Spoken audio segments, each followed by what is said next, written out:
CardGamesTV1 Podcast. Building your deck. The things you need for that to build a deck is a win condition, board breaking cards. Basically, you have to take into account going first and going second. Right? You want to have a couple cards in your deck that if you go first, you can use those cards to build a board. Turn one, and have cards that are good going second, right? And ideally, you want the cards that you use going first or going second to be pretty much the same cards. So that way, it doesn't matter if you go first or second. Those cards will still be useful. You don't want to be in a situation where all your cards are only good going first or only good going second. Ideally, you want the cards to be multi-purpose. So you want something that can help you out your opponent's board, but also be part of your win condition, right? So, for example, using Lava Golem to help you out your opponent's board if they went first, but use the fact that Lava Golem does deal them 1,000 damage as part of your win condition, right? You can make it where it helps you, end them out. So you could play something that you can attack the Lava Golem with, right? And then your opponent takes the battle damage instead, so that's 3,000 damage right there. Then on their turn, they'll take 1,000 for Lava Golem, so that's 4,000. So you just gotta make it where they have only 4,000 life points, right? That way they can lose from that strategy. As an example. Like I said, if you're going to take damage from attacking the Lava Golem, making yourself weak enough that you can Megamorph the Lava Golem, so you can attack into it and take 6,000, and then on your you make it where your opponent takes 6,000 damage, and then on their turn they'll take an extra 1,000, so that's 7,000. So if they have 7,000 life points, they lose, right? And that's the type of situation. So you get the idea. Or give them the Lava Golem, right? Change your Hearted, which is a basic play. Attack them for 3,000, or if you have less life, Megamorph it, all right? Attack for 6,000, right? Set some back row, ideally like a Wobble or something, threatening more, something that will make it where they can't kill you next turn. And then Lava Golem goes back to them, he deals them that 1,000. Basic old school Yu-Gi-Oh strategy. This still applies today because these cards still exist. So that's the thing, when you have a simple strategy or simple win condition, it's easy to implement it at any given moment in time in a game if the conditions are met, which tend to not be too difficult, right? The whole Lava Golem, Megamorph, Change Your Heart thing, that's pretty simple. We have a couple cards that Snatch Steal is an option, right? You could have one Snatch Steal, one Change Your Heart, so just having those two cards in your deck and 3 Lava Golems will help you set up that strategy to be able to deal them damage with the Golem and then extra damage with the Golem's own effect. Something that simple. This is something you can side deck. You don't have to main deck it or build a deck around. You could just have it as a side deck option. Because like I said, it's a simple strategy. You break their board with Lava Golem, take the Golem, attack them with it, right? Maybe you summon some other monster. A monster you can special summon and attack them with both of them. End them out. Another thing you could do is, right, use the Lava Golem to break their board, take it back. Then special summon an 8-star overlay, right? Make a rank 8, Dragolon, for example, detach, bring out number 100 Numeron Dragon, detach. Now you have a 9,000. You can attack your opponent for game.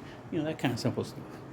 Simple, straightforward, and it's stuff that is cheap, right? There's common Change of Heart, for example, right? There's common Gizmet, Orochi.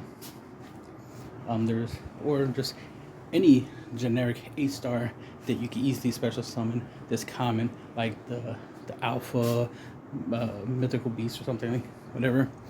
There's a monster like that. And then the Numeron stuff, like, as an example, like it's simple and straightforward if you have a simple, straightforward strategy to win the game in one turn.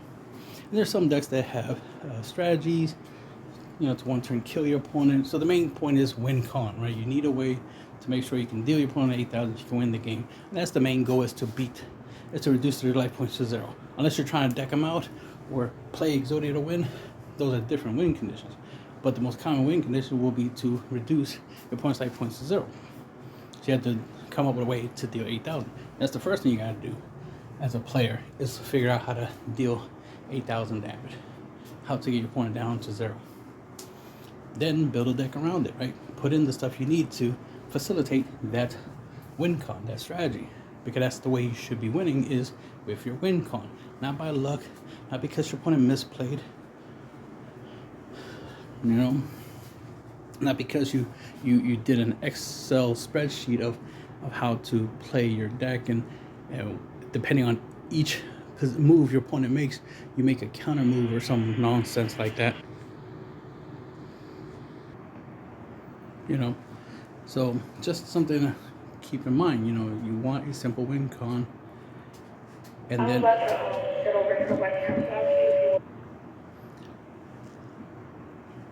simple win con, so that way you can win out the game. And then, like I said, everything else is to facilitate that, especially if you're going first, you're going second, depending what you're trying to do. Obviously, FTK is an option, right? That's a win condition you can do, which is a situation. It's a condition in which you reduce your points to 0 on going first, right? And like I said, you need a win condition and you need some board breaking, right? You need the ability to out your opponent's board, their strategy if they went first, and then play your strategy, which again should be really simple, like a 1-2 card type of situation. I don't side deck, so I'm not gonna be like, oh yeah, you definitely gotta have a side deck, this, that, and there. But one thing I always do point out is the fact that side deck is the best deck in any format, in any game that allows side decking. That's just a fact, not an opinion. That's a fact. I personally would like it if card games didn't have side decking. So you have to actually be good with the deck you have, and the deck has to be actually good. Because it's weird to see people say that they have, I'm playing the best deck in the format, but if that was true, then why do you have a side deck? Because if it's the best deck, you don't need a side deck, because the main deck itself should be more than enough. Since it's the best, why would you need a side deck? Only proving that the best deck in the format is a side deck, not the main deck. I've seen plenty of people, playing these meta decks, constantly losing to non-meta decks, to other meta decks. So it's just, the only time they're not losing is when they side deck. Like, they'll lose game 1, then side out, and game 2 and 3 they tend to do better. Yeah, because your side deck is what's winning you the game, not your main deck. So the main deck was unimportant. That's why it's ridiculous when I hear people complaining about how expensive card games are. Oh, this new a Snake Eye deck is very expensive. This is bullshit. Blah blah blah blah. It's like, but you don't have to play it though, because realistically, the deck is pointless when a lot of the wins are going to be because of the side deck. Think about it. A lot of people know about the Snake Eyes deck. I haven't even checked the cards yet, so I don't even know how it works yet. But it's a popular deck that people talk about. It's like, okay, people plan to play Snake Eyes, right? Cool, whatever. So then they're going to be playing it. Everybody's going to come up with sides. People are going to be buying a whole bunch of cards that will help them beat the deck. So it'd be stupid to play the deck when everyone's gunning for it. Everybody plans to beat it. That's the point. Everybody's going to side deck, maybe even main deck, to beat the deck. So why would I play it, right? Logically, like, now would I play? Because I wouldn't really play it unless I'm just playing for fun, but I wouldn't really play it because I have my own better decks. The thing is, like, why would anyone else play it? If everybody, like, knows about the deck, why would you play something that everyone knows and everybody's going to prepare for? Like, that's the thing. Is like, I hear a lot of people talking about, what they're going to do to beat it. I just watched a video about using Ash Blossom against the deck, and it's like, and how to do it, and what's the best thing to Ash, and it's like, then you put a lot of thought into trying to beat the deck just with an Ash Blossom. Just let them play whatever they're playing and just break their board. Just Lava Golem, Sphere Mode, Kaijus, like Dark Ruler no more, right? Like, evenly match them. Like, so many different things you could try to do. Like, there's no point in going out of your way to figure out how to beat them with Ash Blossom. That's cool enough if you want to do that, right? As a personal thing. But I don't like is the idea of promoting the idea that this is something you have to do. You have to play Ash. Here's a video on how to use it against the deck. And it's like, no. Don't need to waste time literally making a video on how to use the Ash Blossom to try to beat the deck. It's like, why don't you just let your opponent play the damn deck and then just beat it once they're done building their board? Because once they're done building their board and you break it, what happens? Usually they tend to lose. Unless you're going to, unless you show me. Like I said, I haven't seen the deck in action yet. And when I look it up, I wouldn't be surprised. I'm like, that's it? That's what everybody's all hyped about? That's a very weak board. And most of these decks that get hyped up to be like the best deck tend to create weak boards. I'm like, I've built and beaten better boards than a lot of the shit that's been coming out lately. Yeah, everybody is just so obsessed with, like, oh my god, this is gonna be, this deck is broken, tier 0, man. It's like, no, it's garbage. It's not. I don't like people giving these crappy decks, labels that don't deserve. Like, oh, this is a tier 0 deck. This deck is the best deck. Oh, this is a godly deck. This deck is ban worthy. So yeah, it's just something that tends to annoy me sometimes. Just seeing people claiming things to be better than they really are.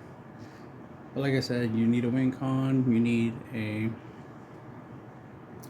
way of breaking boards, and that's a simple way of playing Yu-Gi-Oh! And that's the thing, is you're supposed to make the game simpler.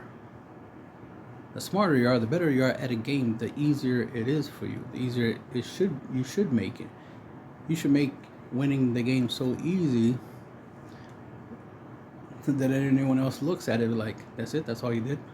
I mean, the number of times I had people curse me out on these online, game simulators for just easily beating them, just for like, okay, I do this, boom, I win. And they're all surprised, like, wait, you just played 3 cards, you won. Yeah. That's how you do it, The game is not complicated, If you understand how the game is, you understand what people are trying to do. And if people are trying to put up 3, 4, 5 negates, and you play cards that beat that, you tend to beat that. And then what happens is you have the advantage because you make their strategy, you make their deck pointless, when no matter what they do, if they successfully, that's the thing, if they successfully pull off their deck strategy and you can beat it, their deck is trash. Their deck is pointless. It's like, you did all that for nothing because my deck can easily beat it all day, every day. Because my deck is built to be able to beat your deck easily. And because I can easily beat your deck, I can beat any other deck that doesn't do half of what you do or at all what you do. That's the thing. If you can break a board of 5 negates, 5 monsters that can negate with a couple cards in your deck, you can beat any deck. And typically what I do is I always try to win the rock, paper, scissors on Edo Pro, and then let my opponent go first. Because I want them to build their board, which always annoys me how long it takes them to build the boards. I had a couple people time out and lose the game just because it took too long for them to even finish their combo. Like, I'm like, dang, you're taking forever. Like, why are you playing a strategy that takes so fucking long? Play simple. Stop trying to do 90 different things in a turn. Like, just do a couple of things. Play a couple cards and put up a couple negates, and that's it. Why are you taking so long? Some people will forget that traps are a thing. It's like, you don't have to put up 5 monsters that can negate stuff.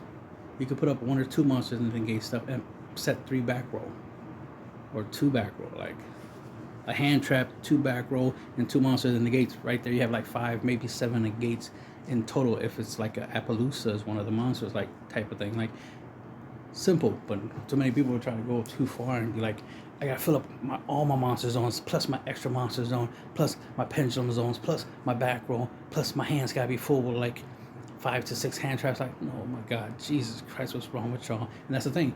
It's not the game or the company that creates the game is the problem. It's the players, because y'all are the ones who choose to play these ridiculous strategies, and y'all over exaggerate. Y'all do too much. Y'all do the most, not Konami. But anyway, that's for a different conversation. So, like I said, make it simple. Make it simple. Stop complicating the game. It's not complicated. It's literally a children's card game. It's made for kids initially. We're just grown adults playing it. But it's weird that we want to make it complicated, make it seem like it's rocket science, like we're doing brain surgery or something. Like, no, it's just a card game. It's just a number system. My cards are have higher points than yours, so my cards beat your cards. Like, it's just basic math, right? It's a simple game, but you got adults trying to make it complicated, and then trying to make a living out of it, like it's a job. It's like, no, it's just a fucking hobby. But again, that's for another conversation. So. Something I also noticed is that a lot of players don't look at old videos. Like, they only care about what videos are coming out this year. So they only want to watch the content that comes out in 2024. They don't look at content from 2023 and before that, right? They don't look and try to learn the history of the game. They don't look up old combos and watch old gameplays like of tournaments, from 2008. Because they think that stuff is irrelevant. It's like, no, it's very relevant, because that's what led us to this. Everything we do now came from the past. The past created our future, which we are in right now. It created our present. So you should be looking into the past to learn more about the present, because what we're doing now is based off of the things people did before us. Yet a lot of people like to think that there's no need to look into the past for anything, because a lot of people like to think they know everything. It's like, but y'all don't know everything, because y'all don't know shit from the past, because y'all don't do your research. Y'all don't, literally, YouTube exists. And I have videos from 2010, and I saw somebody mentioning the idea that's like, oh man, I haven't seen, most people haven't been playing this game since 2010. It's like, I've been playing this game since 2001. Right? Over 20 years. So this game is old. And it's like, I know a lot of things. If most of y'all don't know what I know, well, that's your fault, because all that I know, or a lot of what I know, is on the internet, and y'all can look it up. But y'all don't look it up. Y'all don't go watching old videos. Y'all don't go to my channel and watch my old videos. I have old gameplays, old deck profiles, right? Which can teach you a thing or two about how I play, the evolution of my play style, the simplicity. You see, I try to make the game pretty simple and straightforward. Some of my decks will look a little weird, because at first you'll be like, okay, why do you have these types of cards? Like, what was the purpose here? But when you hear the explanations and you see some of the gameplays, you understand what was the purpose, why I was using those things. Like, I had an old strategy I haven't used in a long while, which was like, it was a turbo concept, or turbo consistency turbo is what I called it. Essentially 40 card decks that consisted of Thunder Dragon, Thunder Seahorse, Magical Mallet.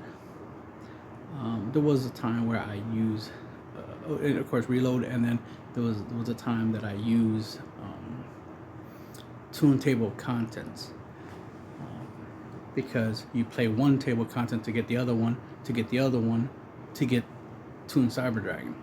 And Toon Cyber Dragon does count as a Cyber Dragon monster, so it can help you make Mega Fleet or something like that, which can come in handy.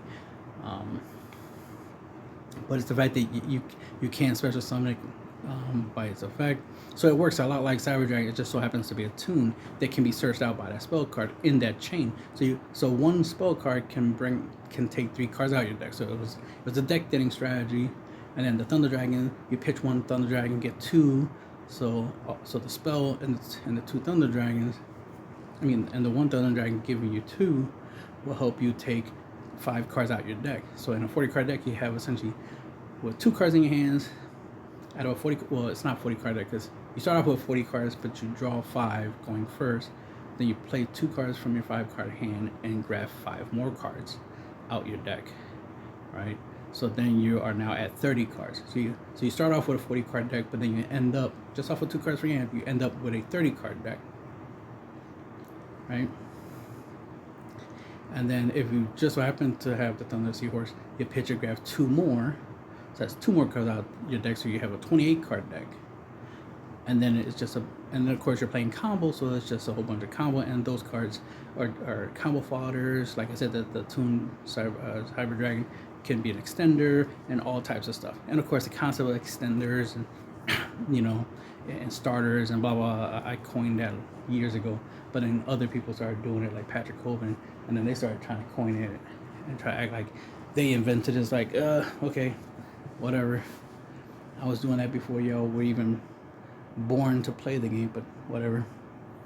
Point is like, the way the game is now is because of us, largely me, in the past, putting out information, going on these Facebook groups and social medias and sharing my ideas. So even if I don't have a lot of subscribers, a lot of views on my videos on this channel, does not mean I don't have this content or this information anywhere else. I have it on other platforms, and I got a good amount of followers and stuff like that over there, and engagements and stuff like that. The main point is that all I have to do is have a couple people see my stuff, and then they will share it with others. So it goes beyond the numbers on social medias. Because I know there's some people who try to be like, oh no one's copying out for you. You only got 300 views on that video, blah blah. I was like, well, 300 is a lot. If that's 300 individual people, that's 300 people that know my strategy, and they're going to share it. And if they share it at least with one other person, that's 300 more people. So that's actually 600 people that know about my combo or whatever, or information or tech card or whatever spice I was sharing, whatever knowledge I was sharing. It expanded beyond the 300 number to 600 maybe. And if they shared it, then 900, and then it trickle effect. That's how information spread. It goes from one person to the next. So it's not like I need everybody on the planet to see my video in order to get the information. I just need a couple people, and then those people to share. That's all I need, is people to share my information, and then it goes from there. Because it reminds me of the whole Monarch reasoning thing, where I was like, hey, if you put reasoning in the Monarch structure deck, it actually makes it work. You're not gonna brick, because a lot of people were making fun of the structure deck, saying that it bricks, it's a waste of money, blah blah blah. But I was like, but if you throw in the common, easy to get, multiply reprinted card called reasoning, you throw 3 of them into the deck automatically works. Because all you need to do is draw 1 reasoning. It will fill up your graveyard and potentially even summon a big monster onto the field, because you have 8 level 8s in the deck. You have a couple of level 6s and 5s, a couple of level 1s and 2s in the deck. So you have so many different levels in the deck. Reasoning, is reasonably a good idea to put into the deck to make it work. And most of your cards, especially in that structure deck, work in the graveyard. They have graveyard effects, so might as well just play reasoning and just fill up your graveyard with a whole bunch of stuff, and then use your graveyard as an extension of your hand. And I was one of the first people to put that idea out there a long time ago, of treat your graveyard as an extension of your hand. Stop treating it like it's the last place your card goes and you can never use them again. Oh, you can always use cards in your graveyard. So milling cards is not a bad thing. I remember when people used to hate Light Storms when they first came out. Hated they did, like, oh, that's stupid. Why would you want to mill cards? You're going to mill your good stuff. It's like, but if your good stuff works in the graveyard and you can always get them back, it's not a problem. If you mill your spell cards, okay, use Magician of Faith and get it back. We got a couple cards in this game that can get spells and traps back from the graveyard. So that shouldn't be a problem. We got spells and traps that work in the graveyard, so milling shouldn't be a problem. And you control when you do and don't mill, because it's based off of what you're summoning. So when I put that information out there, people started liking Light Storm, started understanding, like, oh, okay, I get what you mean, that makes sense, blah blah. And people started testing out, and then Light Storms became meta and popular and all that other stuff, top tier, and they started getting support, and the list went on from there. But of course, no one's gonna point out that it was because of me. Somebody else will get the claim, like, oh, it was this guy who won this tournament with the deck, that's why Light Storms are popular. Like, but the reason he played is because more likely somebody told him about my video, or just gave them the information, didn't tell him it was from my video, whatever. Like, everything is all secondhand. All I'm saying is everything is indirectly because of me, or a lot of stuff is indirectly because of me. Not, I'm saying directly because of me. But it's definitely a lot of indirects. Because if you look at when I post stuff and then when stuff happens, I remember here's an example that I put artifacts and trap tricks together, right? I just called it artifact trap tricks, or trap tricks artifact, right? Somebody else saw it, clearly they saw it, and they decided to put ice hand and fire hand in the deck and call it hat, right? Call it hat. H is for hands, A is for artifacts, and T is for trap tricks, right? That's the idea. So hat. So they clearly took my artifact trap tricks idea. I remember somebody making fun of me, like 2 people made fun of me for putting those 2 archetypes together and saying that was a bad idea and stupid. But then somebody copied it, added ice hand, fire hand, and suddenly it became meta, and then everybody was on that, deck, if you know what I mean. And it's like, then it's so a shame that somebody else made a small modification and they get more credit for it than I did, and I'm the one who originally had the idea. But it's so funny how when I had the idea wasn't respected right off the bat because no one tried it first, but someone else do it suddenly. When I do it, it's wrong, but when everybody else do it, it's okay, right? Like that's part of the toxicness of the Yu-Gi-Oh community. Again, it's the players. It's never the company or the card game itself, because the card game is just pieces of paper. They're not sentient. We humans are sentient. So if there's any problems that I'm having in the card game community, it will always be because of the players. It will never be because of the company or the game itself, because it's, again, just a fucking game. It's the community that tends to be an issue. It tends to be a hive mind after a while. A whole bunch of sheeps, not enough shepherds, as they say. So when you have a couple of shepherds, a couple of people, doing their Yugi-Tubi stuff, making content, start giving their opinions, then everybody starts changing their opinions to match that one person's opinion, and then that's everybody's opinion, that's everybody's mindset, and then it becomes a fact, right? It becomes like, well, this is what everybody does. It's like, no, everybody shouldn't be doing that. There was a time people were trying to justify that it's okay to cheat because the quote-unquote pro players cheat, and if and cheating is okay, and net decking is okay, and the list goes on and on of people trying to justify shit. It's like, no, that's wrong. Y'all doing wrong things, but y'all trying to justify it because the whole, the ends justify the means. So as long as y'all get the outcome y'all want, y'all don't care what y'all did to get there. So you don't care if you're cheating to win, you'll do it. You don't care,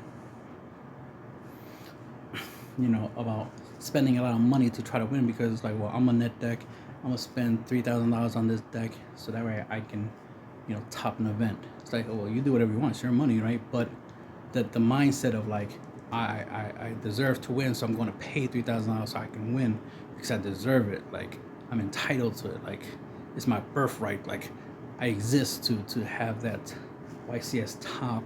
It's like, no, you could just get good at the game and earn the YCS top, right? Instead of thinking you can just spend $3,000 and automatically get it because you net deck somebody else because they did good at a tournament. Like, think about how low IQ type of mindset you have to believe that you could pay to be a winner. But whatever, to each their own. Like I said, if you believe that you can pay to win, then go ahead, do you. And let's pretend that it works. Let's pretend you can pay to win. Alright? Hey, if it works, it works, right? As long as you're not breaking any laws, right? You're not hurting nobody. Not that big of a deal. You pay to win if it actually works. But in reality, it really doesn't work. No one really pays to win. Especially not in card game, when a lot of stuff is random, hand traps, and all these other factors. Because think about it, everybody's trying to pay to win. So everybody's trying to have the best deck, the best chances to winning. So since everybody have the best deck, then no one has the best deck because everybody's playing the same thing. So no one's deck is better than anyone else's deck because you're all playing the same thing. So there's a whole bunch of mirror matches. So then it boils down to whoever, one, is lucky, or two, is the better player. Whoever is the better Snake Eye player, or whoever the better Fire King player, or whatever. Because I think Snake Eyes is mixed with Fire King, so whatever. Because this is the year of fire. Yeah, I remember when the year of fire was like a couple of years ago. The year of fire, and then there was year of water and year of wind. Anyway, I mean, tell her dad that was essentially the year of the dark and light. What else? I think that's it. What I was trying to get out there, like, pay attention to the stuff in the past, right? Learn from learn your history of Yu-Gi-Oh, so you can be a better player, more knowledgeable. Because sometimes I'll mention a card to somebody and they'll be like, "What the hell is that?" It's like, you've been playing this game for like 3 years now. You don't know what that card is, so you never took the time to read old cards to see if there's anything that is good now. That's why you get us. That's why a lot of scenarios happen where people be like, "Oh man, this card is so expensive now, blah blah blah blah," but it came out like 6 years ago. Yeah, it came out 6 years ago, and for 6 years, no one cared about the card. Now the card has a use. Now everybody wants it, so of course it's gonna be expensive. You should have saw that the card was good before everybody else did, like how I do, and then scoop it up. That's how I make money from this game. I figure out what's good years in advance, which is why it's smart for anyone to subscribe to me and watch my videos. When I post videos, there's a common that I use, and it's my win con. I have a common equip card that I use, and it's my win con in a lot of my decks right now. Like, I tech it into a whole bunch of decks because it's it's automatic win con for me, and I don't see anyone else using it. But I win a lot of games because of it. If I wasn't so busy in my life, I would go to tournaments and be topping with it. But hopefully this year or next year I'll start going to tournaments and topping and whatnot. But that's besides the point. Thing is, it's ironic that I'm not keeping that card a secret. I'm not mentioning the name of the card in this video, in this podcast, right? But because I want you to go to my channel and find it and be like, "Oh, okay, that's what he was talking about." Yeah, because I've been posting it a lot on my channel since the damn card came out, since I found it in a booster pack. Because my friend literally pulled it out of the pack, showed it to me. Well, first he looked at it, he read the card. He's like, "Oh man, this card sucks." And I'm like, "What? Did you not hear the effect?" And I'm looking at it and I'm like, "Let me read it." Yeah, it's what I thought. This card's amazing. He's like, "Oh, you can have it." He's like, "Thanks. Are you sure you want me to have this? You do realize this is a win con, right?" You're like, "Nah, I'm good." It's like, okay. He didn't see the value in it. But when he started seeing me play with it, he's like, "Oh, that's why you thought it was a good card." So, yeah, like I said, he once he saw me play it in action, and I showed it to a couple of other people. And of course, there's tons of people who played against me on Edo Pro that has felt the wrath of that card. And it's like, yeah, I know what's good before everyone else does. I mean, I was promoting Summon Limit for like maybe 2 years before everybody decided like, "Oh my God, Summon Limit is a good card." It's like, yeah, it's been a good card since I started promoting it as a solution for what is it, Zodiacs. I mean, it was a good card in general, especially against like Exceed summoning and Synchro summoning, but it definitely was really, really good when it came to, like I said, the Zodiacs. But then later on, Link summoning became a thing, and it's like, well, definitely should be playing Summon Limit because Link summoning is just crazy. You can special summon like 10 times in a turn. Summon Limit needs to be a thing, and I want to put it out there and not just have it a thought in my head, but I want a hand trap that works like Summon Limit. You pitch it, and for the turn, only two summons for that turn. No, I want it to where it's 3 summons, so that way you can at least still Exceed summon, Synchro summon, maybe make a Link 3, but that's it. Not go crazy and just summon a whole bunch of monsters in a single effing turn. I should be able to just play this card and it's like, go ahead, make your Synchro, make your Exceed, make your Link 3, like make your make a good monster. That way you could play with it, right? Go make your Baroness, right? Make your level 10 Synchro Baroness. Set some back row and use your hand traps and let's battle. Let's actually play the game. Not you put up 7 freaking negates and it's like, well, dang, I can't play the game. So I'm not really into the whole hand trap thing, unless it's like Battle Fader or something, right? But I don't use hand traps as much. I don't use side decks at all.